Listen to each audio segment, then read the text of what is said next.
Hello and welcome to the Fit and Free podcast. This is a podcast for women who want it all, to feel strong and confident in their bodies, as well as enjoying a sneaky mug on a Friday night. I'm an exercise physiologist and sports nutritionist, here to teach you how to achieve your body goals without food and your body controlling your life. So let's jump in. Hello you guys, and welcome back to another episode of the Fit and Free podcast. I feel like an absolute housewife right now. I'm just sitting down to record this episode, but before I did this, I'm making a chicken laksa and I am recording it, so it's going to be on Fit Foodie Recipes. And I just feel like a bit of a boss. I've got it on over there, slow cooking. I'm sitting here now, just chilling, living my best life, recording this episode for you guys. And things are good. Things are looking good. If you tuned into my latest episode, you would know that I was reading another Colleen Hoover book. And the book that I was reading, because I have now finished it, was called Verity. And in that episode, I was like, I don't know if it's good. But 5 out of 5. I finished it. Well, long story short, that it was a bit of a slow burn. And last week I was only 15% into the book. It got up to about 30% and I was hooked. Couldn't put it down. Literally finished it in 2 days. This Kindle has really helped me get back into reading because it's so easy. I just, download a book and all of a sudden I've got it. But anyway, the Colleen Hoover book, romance, thriller. If you're into it, I definitely recommend it and I definitely give it a 5 out of 5. I haven't started my new fiction book yet. I'm going to start it this weekend, but I've just gone back to my personal development books and I've almost finished a really good book about body image called Body Neutrality, which I highly recommend as well. That is a really good read, really easy. And then I'm also got another book on the go is The Miracle Morning. This was the first personal development book I had ever read. And I really implemented his 7 steps of the Miracle Morning called Savers. When I started implementing that, I absolutely saw so much change in my life. And I've always been consistent with a morning routine, but I haven't been as intentional as the 7 steps that are broken down in the book. And going back and reading it has really given me inspiration to be like, hang on a minute, let's bring back these 6 steps. Because you do, I really, really used to feel the difference. So I'm really leaning right now into my self-care era. I am absolutely obsessed with it. I am really taking time to really put some effort into slowing down, filling up my cup, and also overcoming some really challenging limiting beliefs that I do have. It is really true when they say travel really does make you learn a lot about yourself. And over the last 2 weeks, I have definitely learned so much about me that I had never realized.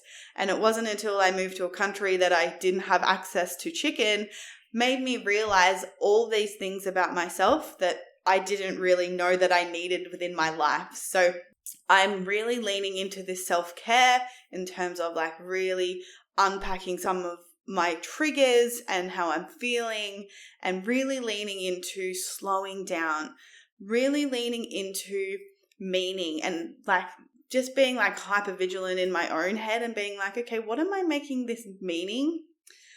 And what am I attaching myself to? And what am I really needing to let go in order to really, really feel in alignment? So that's where I'm at, and I'm really leaning into it. I'm really enjoying this self-care era. Things like slowing down, lighting my candle, having my tulips, reading, taking time in the morning to do my reading, listening to some affirmations, writing down affirmations, practicing gratitude. Because the thing is this is something that I've really come to realize is that self-care is something that we actually have to put effort into. We just don't wake up every single day and feel good. We actually have to put effort into us feeling good.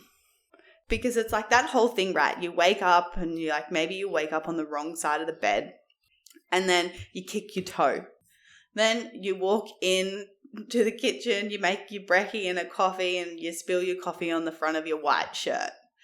And then just one after the other, the things just keep happening and we get stuck in this like negative spiral.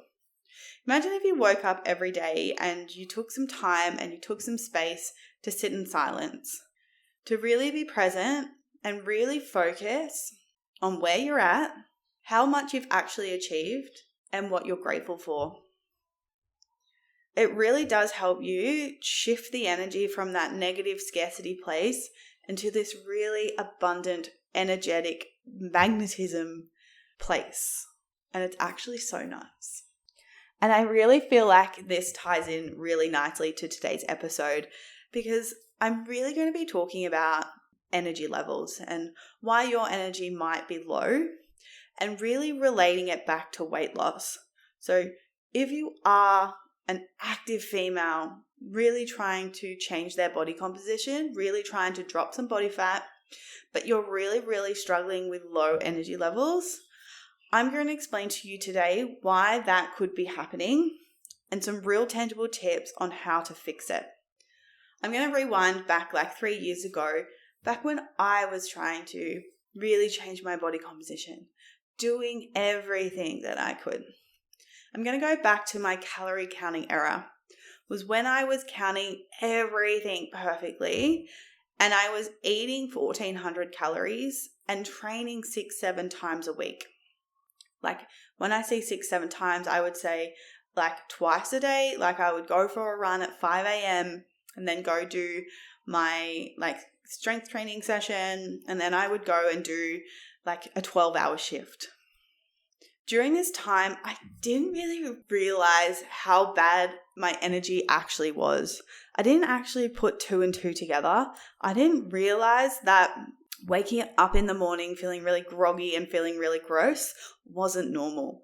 I didn't realize that like needing to have a nap in the afternoon, like in my follicular phase, wasn't normal. I didn't realize how I was feeling was actually not normal. Because like I was waking up feeling so shitty. I was, just pushing myself to go to these exercise sessions because I wanted my physique to look a certain way. And I had like headlights on, deer in the headlights, whatever that saying is. I was just like doing anything that I thought that I had to. I was so determined because I was so fixated on wanting my body to look a certain way. But I didn't realize that my health was just declining and I didn't even realize it. And the thing is that I didn't realize doing these things was the reason why I wasn't seeing body composition changes. Classic, right? You have this desire to lose body fat because you really want to feel confident in your clothes.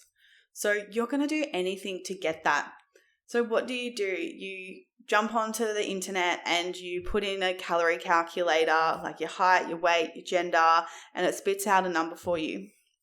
A lot of the time I see, this is a number one big mistake that I see so many people make, is they get their number and they think that's what they have to do. Unfortunately, what happens with these calculators is that if you're not putting your information in correctly, and a big thing I see people put in wrong is the activity levels because they're not accounting for the exercise that they're doing and their lifestyle multiplier. It's really important to consider how much energy you're burning through your movement other than exercise. So a lot of the time for a lot of females is it's spitting out this number like 1,400 calories or below. And so because you have this big desire to really, change your body composition, then you're going to stick to it. So then what do? You start filling up your meals with like a lean protein like chicken breast and then filling it up with as many vegetables as possible. Maybe you're putting in those 0-calorie noodles or the cauliflower rice. And maybe for snacks, you're eating things like cucumber and celery that has next to no calories, so that you're filling yourself up on these low-calorie foods so that you get the illusion of that you get to eat so much and you get the illusion of being full after you eat. I remember I would always be like, I have such a big appetite. And then I'd just fill up my plate with like zucchini and capsicum and all these really, really low calorie foods so that I could eat so much and have, still stick to those low calorie numbers. But you get to a point where you're following these calories and it starts to do your head in because you're like, holy crap, like I've only got this many calories to play with and I've got this social event and I've got this dinner and I've got this wedding on the weekend. It's like, how the hell am I meant to stick to this? How the hell am I meant to enjoy my life and still stick to these calories? And you get to a point where you start to realize that it's just not possible.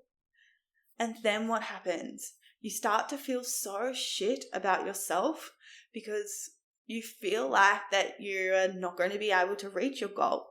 You feel like a failure because you tried and you didn't get there. So then you get these beliefs of like, it's actually not possible for me. I don't think that I'm actually going to be able to do it. But because you're so determined, you always go back even though you may have overate on the weekend. You're like, nope, I'm just going to start again on Monday. Because you're so dedicated, you go for it. Because you're so dedicated, you go back to those low calories. But then things start to happen in terms of you really do start to feel your energy levels drop. And you start waking up every morning being like, oh, I'm just so sick of having no energy. Or you're at work in the afternoon and it gets to 3 o'clock and you're like, oh my God, I need some sugar in order to get through. I need that second, third coffee of the day just to make it through the afternoon. You start to really lose motivation to train because of your low energy levels. Then of course you're so dedicated, you'll force yourself to go anyway. Maybe it's a pre-workout before you go to get yourself through. So if you're struggling with this, if your energy levels are just so low and you're trying to change your body composition, I feel you because you're so dedicated to wanting something and you're such a driven individual and it's just so heartbreaking for you because number one, I know how it feels, but number two, the thing is, you don't have to put yourself through that in order to change your body composition. And that's what I'm going to break down now and explain to you guys why you do have low energy and some real tips to help you through that. So a few causes of your low energy and the problems that you absolutely have is number one, your calorie deficit is too low. 1,400 calories for an active female training, 5-7 times a week absolutely is not enough food. Because what is happening is when you're sticking to these low calorie numbers, you're not giving your body enough energy. Because you have to remember, calories are energy. That's all it is. And if you're constantly eating a low amount of energy, what's going to happen? You're not going to have any energy. Your energy intake should never drop below your resting metabolic rate. So on average, a woman training that for exercising more than 4 days a week sits at 1,400 calories. So it's really important if you're here, then you absolutely need to make sure if you're going through a fat loss phase, you need to, number one, making sure you're setting yourself up with a sustainable calorie deficit. That's why it is really important to be working with a professional because otherwise you're literally putting your body at risk. Especially when you are eating these low calories, you are putting your body at risk of developing nutritional deficiencies. And that's the second point that I really wanted to speak to today is that your low energy could be from a nutritional deficiency. So things like iron, things like B12, and things like vitamin D all have a really important role in your energy levels. So it's really, really important to rule out any of these deficiencies. And of course, the way to do that is talking to your doctor. Talking to your doctor to make sure that all your levels, getting a blood test and making sure that they're all in the regular ranges. Another really, really big sign of knowing that your calorie deficit is too low is that you're binge eating. Because what happens is that literally when you put your body eating such low calories, you've got low energy and you're struggling with binge eating, absolutely big red flag that you're not eating enough. So what happens is the body literally can't handle it anymore. And you get to these points where you allow yourself to eat all the food, and then you get into this uncontrollable state where your body's literally like, it thinks it's gone from starvation to actually eating. So then it just eats way more than what you need to. You eat till overfull. And then, of course, you fall back into that binge restrict cycle because you feel so guilty about it and what had happened. The next cause that I want to speak to today, another problem that I see all the time, is that if you're struggling with these symptoms, if you're struggling with the low energy, the binge eating, can't lose weight, is that you have been in your calorie deficit for too long and your metabolism has downregulated, also known as metabolic adaptation. Got lots of episodes on talking about this. If you want to go and really understand what's going on in this, go back to the last 2 previous episodes where I've really spoken about that in a bit more detail. But here today, I'm going to give you 8 signs that you need to take a break from your calorie deficit. Your weight loss has stalled and or your body isn't changing in the way that you want in terms of you're not losing fat and gaining lean muscle. Number 2 is you're hyper-focused on food and constantly feeling hungry all the time. Number 3, you constantly have low energy and feel lethargic, of course. Number 4 is you have lost your period. Absolutely need to come out of your calorie deficit, because I like to say your period is like a report card of your health. It's like your monthly report card on how you're going. And it's a really good gauge on your stress levels, your nutrition, and your exercise.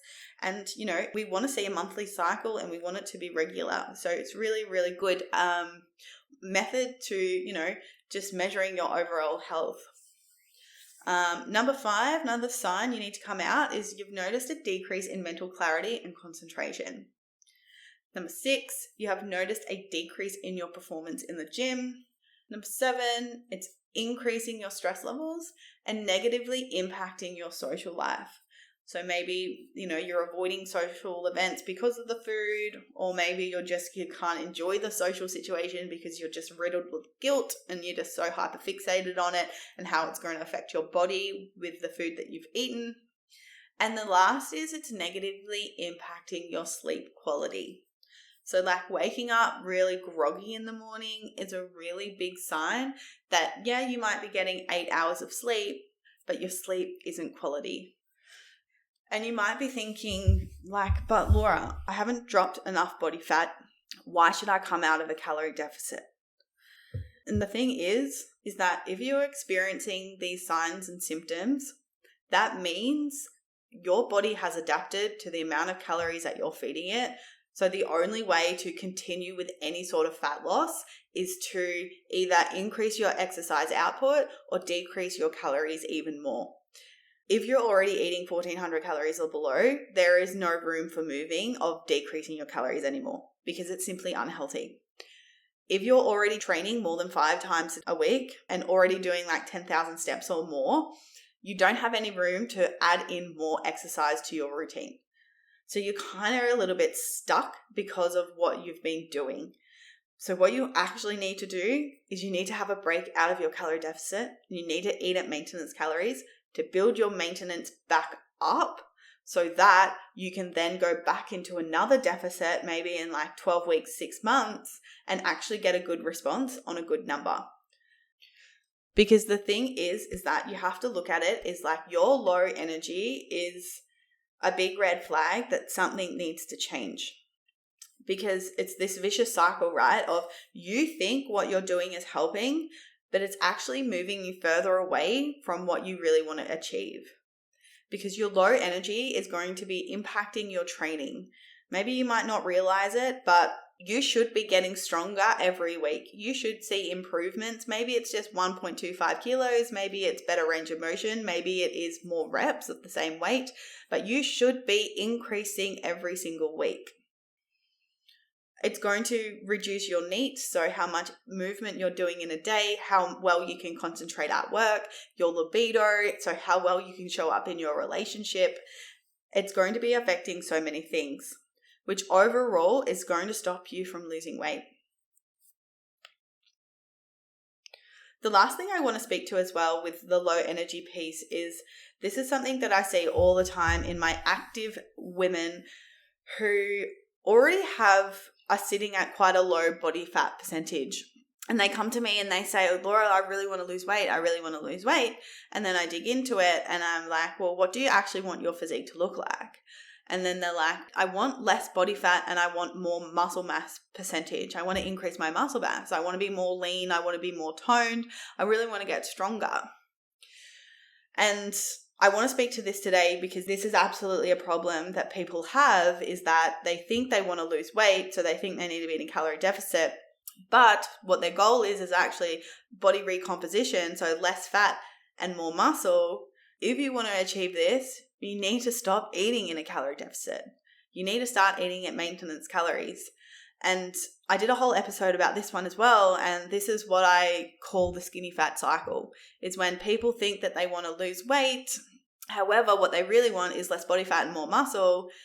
But what they're doing is focusing on being in a calorie deficit and doing lots of cardio and lots of HIIT training and things that burn a lot of calories, and then they're never happy with what their physique looks like. So if this is you and you're really struggling with your low energy levels and you really want to get that body recomposition, then you absolutely need to stop focusing on weight loss and you need to start focusing on body recomposition. And the way that you do that is eating at maintenance calories, coming out of the calorie deficit. I remember the time of increasing my calories and sitting at maintenance. I sat at maintenance for a year and a half before I even considered going back into a calorie deficit.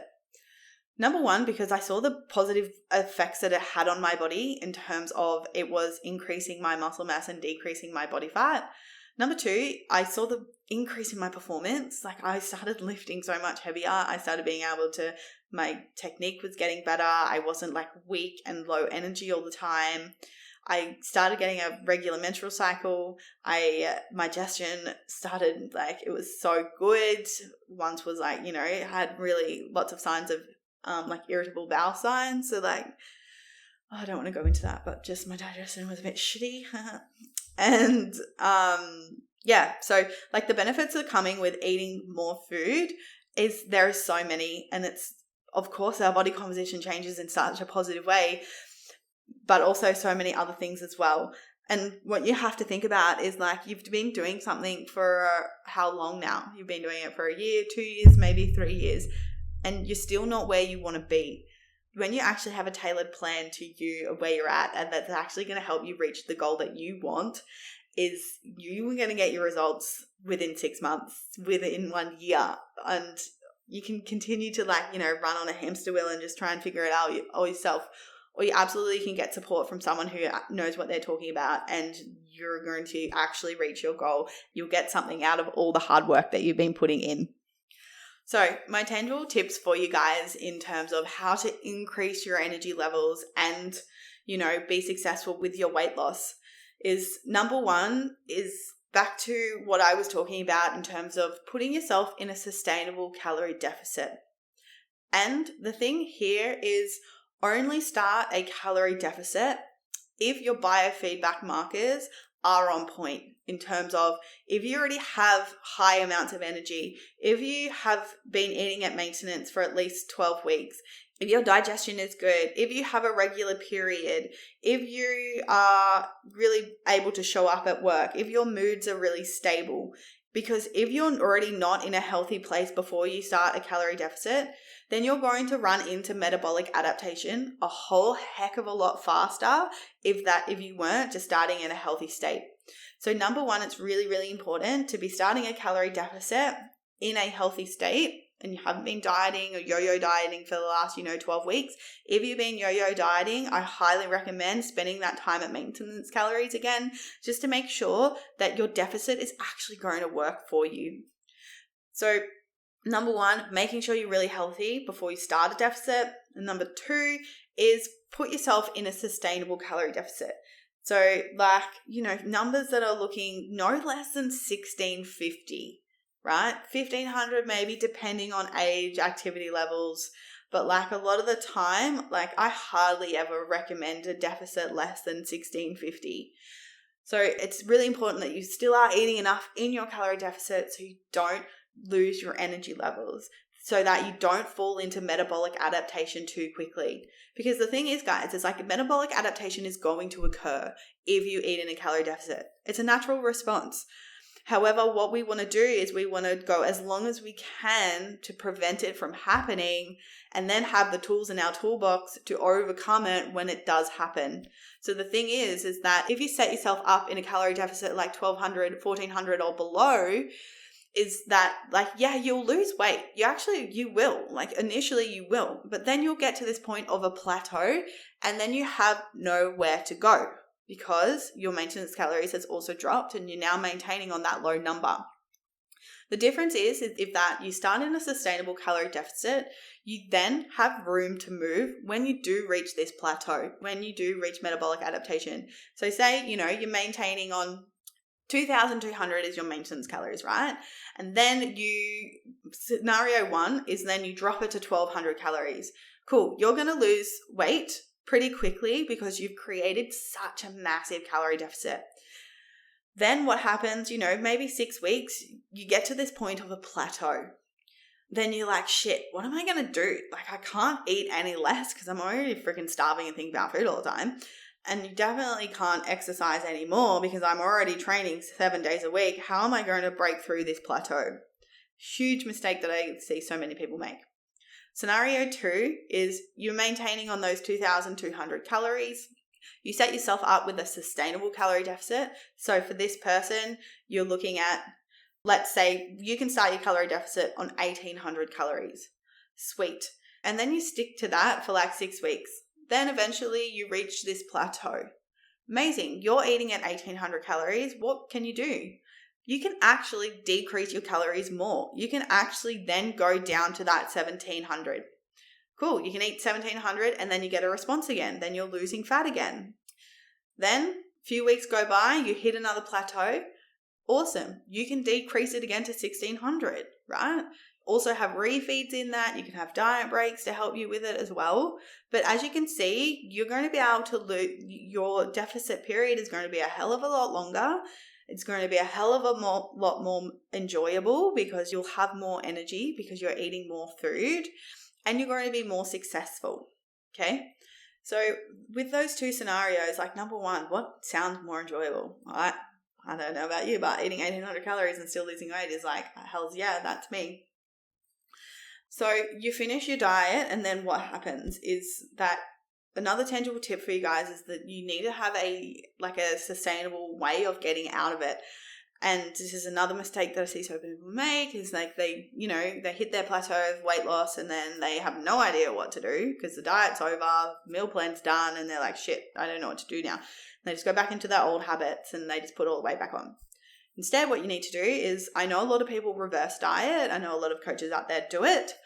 I personally don't believe in reverse dieting. I don't think that you need to do it because all a reverse diet is reversing your calories back up to maintenance, which technically is how I look at it. It's just a prolonged deficit. I believe you don't want to be in a deficit anymore. Let's get out. Let's sit at maintenance calories. Because when you do it in a healthy way is going, eating at maintenance, going through a diet for 12 weeks and then going back to maintenance calories is that you're going to be able to maintain that weight loss. You're going to maintain the fat loss. You've just got to get those maintenance calories right, which is a little bit of trial and error. Of course, we have the calculations to do it, but then it's also monitoring our body on changes when we're eating in that maintenance. So if our body weight, it will go up just a little bit because we're eating more food, eating more carbs, we're going to hold more water. We will see an increase a little bit, absolutely normal.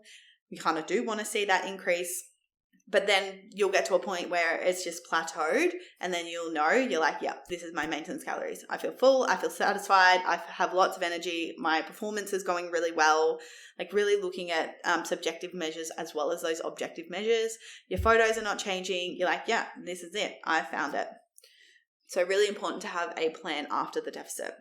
The next thing, real tangible tip for you guys with your low energy is it's really important to making sure that you're eating enough carbohydrate because the carbohydrates are the body's main source of energy and you need to be eating at least 40% of your diet should be coming from carbohydrates. And if it's not, then your energy levels are going to suffer. the body takes glucose and breaks it down for energy. And if there's not enough, then the body is going to try and pull it from other sources. In real extreme cases, it will be pulling from your muscle. You absolutely do not want that to happen. So that is why a lot of people are struggling with their energy levels, is simply because from their total calories is they're not focusing on their macros, and therefore they're not eating enough carbs. And really common, you're not eating enough protein either. So there's two things here, like energy levels is your carbs, but then if you're not getting the body composition changes that you want, it's probably you're not eating enough protein. So that's why it's important to understand nutrition and understand what your body needs, so that you can have adequate amounts of every macronutrient, so that your body is getting the nutrients that it needs. My next tangible tip for you guys, if you're really struggling with the low energy, is stop fad dieting. Stop trying the latest thing that you see on the Today Show or the Sunrise or whatever it is, the body type diet or the juice cleanse or the man shakes, woman shakes. Like, these pure restrictions, number one, is the reason why your energy sucks. But number two is like that whole restriction so much and then just putting it back on is like you're running on a treadmill, and you need to stop doing them, and you need to start fueling your body correctly and building and cultivating a really healthy relationship with food. So number one, you never have to diet ever again. And number two, that you actually see the results in your body. I had an amazing catch up with one of my clients, and she was laughing because she was watching the TV and they were talking about this latest diet, and she was actually laughed at it. She was like, I didn't notice how much influence there was in front of me and how much I used to listen to that. But like, I'm sitting here and absolutely say I am so grateful that I will never diet again. Like, yes, we'll go through a dieting phase and a fat loss phase if you want to drop some body fat. However, I'm never going to cut out carbs. I'm never going to feel guilty about eating pizza on a Sunday. I'm never going to feel bad about eating at a restaurant. And I was like, this is it. This is what I dream of for everyone, because the freedom that you have is just so empowering. So tangible tip is, summary of that one, stop doing restrictive diets. The last tip that I have for you guys with your energy levels is that really thinking about your nutrition and really having a smart nutritional strategy with pre and post workout. So having food before you work out to really help you kill your workout, especially carbohydrate, and then having a post meal as well to replenish your glycogen stores with your carbs, and then making sure you're having at least 25 to 35 grams of protein in the meal after, so that you have enough protein available for protein muscle synthesis so it can start the repair of your muscles from your workout. So guys, I really hope that shed light on why you might be struggling with low energy. And I really hope some of these tangible tips in terms of making sure that you're eating enough in your calorie deficit, making sure your calorie deficit is not too low, making sure you're eating enough carbohydrate, making sure that you're cycling through fat loss phases and maintenance phases, and of course stopping the restrictive diets that are going to promise you weight loss, when all you really need to do, like I always say, is build that healthy relationship with food and really learn more about nutrition and how to fuel your body correctly. At the moment, we have got spots open for the Fit and Free Academy. I'm super excited about this round because there is a new module dropping, which I'm super excited about, which is going to be all about cultivating a really, really healthy relationship with your body, really healthy relationship with your body image, and how to break free of that negative thought pattern, thought cycle of telling yourself that you're fat every day. I remember lifting my shirt up and consistently looking at my stomach on the side, and just my day would be ruined if it wasn't what I wanted it to look like. So I'm really excited about what's coming and what's dropping inside the academy. So just so you guys know, is the Fit and Free Academy is a 12-week one-to-one personalized exercise and nutrition coaching. So I am going to give you everything that you need in order to achieve your dream body. So you know exactly how to go through a fat loss phase, exactly how to fix metabolic adaptation if it's happening to you, exactly how to fix your low energy. And I'm going to teach you, right? I'm going to teach you about nutrition, how to fuel your body correctly through any of these phases. And of course, I'm going to give you a personalized exercise program so you actually get stronger and you actually see body composition changes in terms of dropping fat and gaining lean muscle. The application for that, I do an application process, and then I love to jump on a call with you guys because I just like to make sure it is the right fit and making sure that I am the right person to help you. So I love talking to you guys before we join in the program. So fill in the application form, and then once we process that, we'll either send you out a link to book a call or we'll guide you in the right direction of what to do next. So like always, if you haven't written a review yet, I would love it if you could absolutely write a review. If you're enjoying the podcast, because it really does help support the podcast getting into new listeners. It's all about the algorithms, right? And if you are enjoying it, it would mean the world to me because I absolutely love reading them as well. I'm just like, oh, how are you feeling? If it's helpful, just on the Apple podcast, open the app and write a quick review. It literally takes 2 minutes. But like always, I appreciate you so much. Thank you so much for being here, and I will see you guys next week. Bye.